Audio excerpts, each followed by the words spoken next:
नमस्कार दर्शक बंधु सीएम किसान परवर्ती किस्ती आसंता मास जोटा रोची सेप्टेम्बर 15 तारिख अर्थात नुआखाई दिन मिलवाक जाउची। तेणु जो चाषी भाई मानकर जोटा जो माने हिताधिकारी अछंती सेमाने ता पूर्वरु आपणकर जो बैंक अकाउंट ताकू सब ठीक ठाक कर दियंतु। अर्थात जो मानकर बैंक अकाउंट सहित जोटा आधार ए सब जिंस जहाँ भी सब डॉक्यूमेंट आपणकर रहिची ताकू सब अपडेट कर दियंतु। काहेकि ना अनेक जगह देखा जाउची जे आमर से चाषी भाई माने बा जो हिताधिकारी माने अछंती तांकर प्रायतः बैंक अकाउंट टिके समस्या रही थाए। जेंति सेथिरे केवाईसी अपडेट हे न थाए बा मोबाइल नंबर लिंक न थाए बा कोनसी कारण बहुत दिन जदि बैंक रे जदि अकाउंट जदि ट्रांजैक्शन टंकार ट्रांजैक्शन जदि न करंती ताल सेटा कोन हो जे फ्रीज हो जाए अकाउंट फ्रीज हो जाइथिबो। तेने या द्वारा कोन जदि सरकार जतरे टंका पठाइबे आपनक अकाउंट को ताले कोन हो सेटा अकाउंट को आपनक आसीबो नै किबा जदि अकाउंट जदि मिनिमम बैलेंस टा जदि कम थिबो ता मध्ये भी गोटे समस्या हे पारे। तेणु जदि आपण मानकर सेभली किछि समस्या रहिछि तेबे एबेठारु सेथि प्रति टिके सचेतन हुंतु। आ बैंक मानकु जाई आपणकर से जो समस्या भी जहाँ रहिछि ताकू अपडेट करंतु।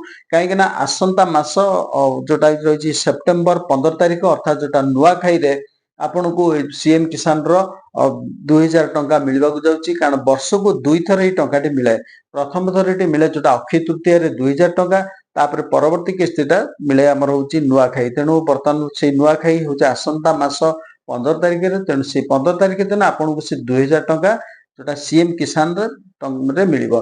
जो चाषी माने ए सीएम किसान रे जो माने योग्य अछंती बा जो माने हिताधिकारी माने अछंती से माने पे ए सूचना रे अत्यंत गुरुत्वपूर्ण। काहेकि ना से माने जाय कि बैंक रे जाय कि तांकर प्रथम होछि तांकर अकाउंट आगो चेक करंतु। काहेकि ना जदि अकाउंट जदि फ्रीज हेछि बा मिनिमम बैलेंस जदि नाही ताले एबेठारु जो जेतिकी शॉर्टेज होछि तो सेतिकी अकाउंट रे आपण टिके ट्रांजैक्शन कर दियंतु। ता सहित जो डेबिट लिंक अछि ना नै ताकू मध्ये चेक करंतु। ता सहित जदि आपणकर जदि केवाईसी अपडेट नाही बा कोनसी कारण जदि अटकी जाइछे बैंक अकाउंट जदि आपणकर एक्टिव नाही ताले जानतो आपण सबठु भलो कथा आपण बैंक रे जो शाखा अछि आपण सेई बैंक शाखा को जानतु।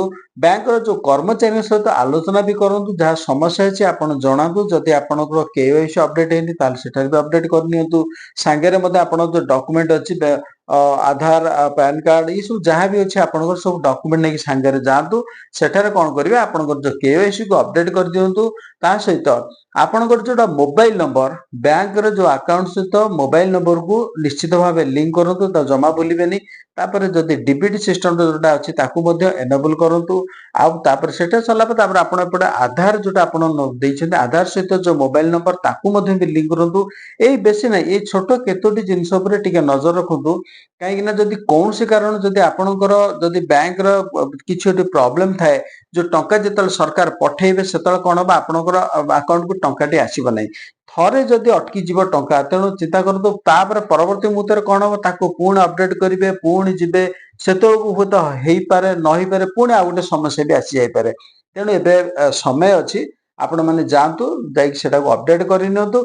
या द्वारा कोन हो जेतल आपणकर टंकाटी आसीबो जेतल आसंता 15 तारिख अर्थात जोटा हम कहूची नुआखाई जेतल टंकाटी आसीबो सेतल आपनको कोनोसी समस्यार सम्मुखीन हेबेनी। जोटा कि आपणकर सहजरे आपण से किस्तीटी पाई परिवे 2000 टंकार जो किस्ती अछि पाई परिवे। ठीक अछि तले वर्तमान थिला ई सीएम किसान को नै गोटे छोटो अपडेट रहितला। तो निश्चित भाबे केमती इन्फॉर्मेशन टे आपनको केमिति लागिला निश्चित कमेंट रे जणाइबे लाइक शेयर भी करिवे।